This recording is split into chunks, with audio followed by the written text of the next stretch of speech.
when I was a believer. Ah, awesome. I don't think I ever really was a strong believer, but I did believe in helping people. So that was why I went to go into ministry and went to seminary, Garrett College for Christian Workers, to go into some kind of helping ministry. Some people call it social work, religious social work actually.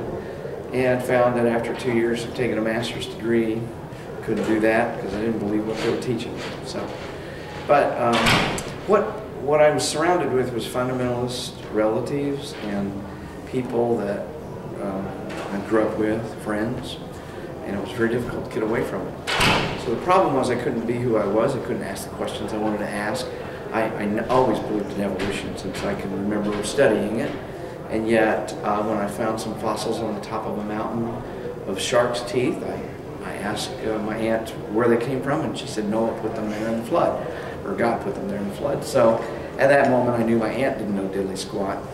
And so I studied evolution, studied anthropology, psychology, sociology, and loved all those topics, none of them which seemed to jive with anything I was reading in the Bible.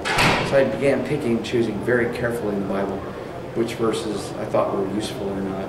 But I couldn't do that with my in-laws, I couldn't do that with my parents. You know, all these people believed every word in the Bible was true, my grandparents. So leaving religion, wow, when I finally said, this stuff makes no sense, I'm leaving permanently, it was like an enormous weight coming off my shoulders. I could be who I was, who I am. I could ask the questions I wanted. I didn't have to self-censor or pretend like I believed what everybody around me believed. Now, the consequence was that I lost a lot of friends. I have relatives that won't talk to me anymore. But darn, you know, I feel a hell of a lot better about me. I'm not a hypocrite. I know the people in these the religious people that are friends of mine or relatives of mine. I just watch them behaving in the ways that are exactly opposite of the way they preach and teach. And yet they can't even see the hypocrisy in their own behavior. Give my 30-year-old self some advice. I'd say come out sooner. Get the questions out, ask them hard, and be willing to deal with the consequences. Because it's a lot like, you know, taking some tough medicine. You're going to be better when you're finished, and you need to take the medicine and get over it. I think the fear of alienating people, fear of losing friends, fear of hurting relatives kept me from being honest with myself. As a result, I continued to propagate the virus.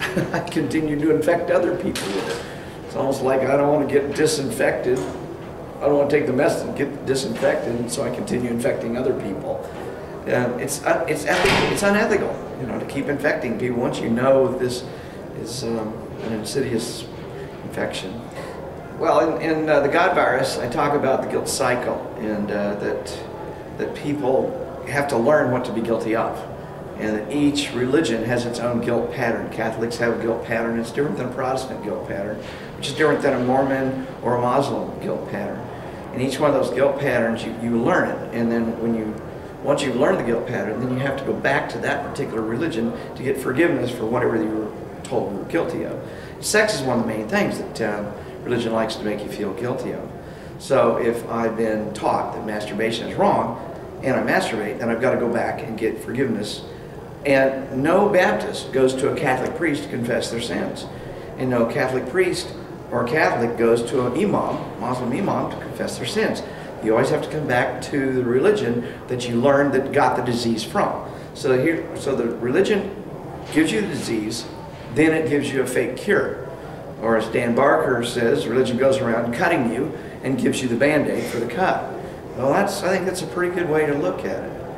And that's basically what I'm talking about in the God virus, when I'm talking about the guilt cycle. I was very guilty about a lot of things when I was growing up. My grandparents, everybody taught me all this guilt.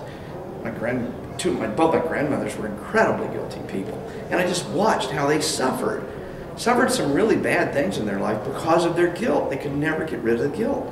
Well, once you get rid of the guilt, then you can actually look at your behavior and change your behavior. But I did see in my family, over and over again, people who are guilty don't learn from their behavior. Guilt interferes with learning. So my grandparents, my parents, my relatives all made mistakes over and over again, that if they'd have just stopped being guilty about something, they probably could have changed their behavior and had much happier lives. My grandmothers were very guilty people, and they taught that guilt to everybody around them. Well, that's insidious, because there's nothing to be guilty of. They were guilty about stuff that we would laugh at today, but they had received that from their religious training. And each generation has its own guilt pattern as well. That's a whole other topic, of course. I have studied most of my life anthropology. And of course I'm a psychologist, but I've really loved anthropology all my life. And what I've discovered rather early on in the anthropological studies is that every society has morals. Whether it's a Catholic society or a Mandugamor society in Southeast Asia. And what we see is that morality is just a part of being human. So if we look at it that way, then it's good to be an atheist, because we have the natural morality that all humans learn. And we learn our morality from our culture. We don't learn it from our religion. Religion's part of that culture, but every culture says killing is wrong. Almost every culture says stealing of some kind is wrong. So, I mean, the basis for morality is there with or without any religious underpinnings. There are actually cultures that have no religion or almost imperceptible religion, and yet they don't have high murder rates. Nobody's running around raping, pillaging, and killing in these societies that have almost no religion. In fact, we're not even sure they have religion, and what religion they may have seeped in from outside, from Christianity or Islam or other places. But hey, it's good to be an atheist, because I have the natural morality. I have responsibility for me. There's no God I can go to get forgiveness. There's no Jesus to pray to. If I hurt somebody, it's because I did something. I have to take moral responsibility for how I treat other people, because there's no higher power to give me forgiveness. I find it fascinating. I can hurt somebody, I can be a murderer, and I can go to death row, and I can pray to Jesus and get forgiven. Well, and churches will let you back in their church on the basis of that. I personally think if somebody murders, they murdered, period. They've hurt somebody else. There is no forgiveness.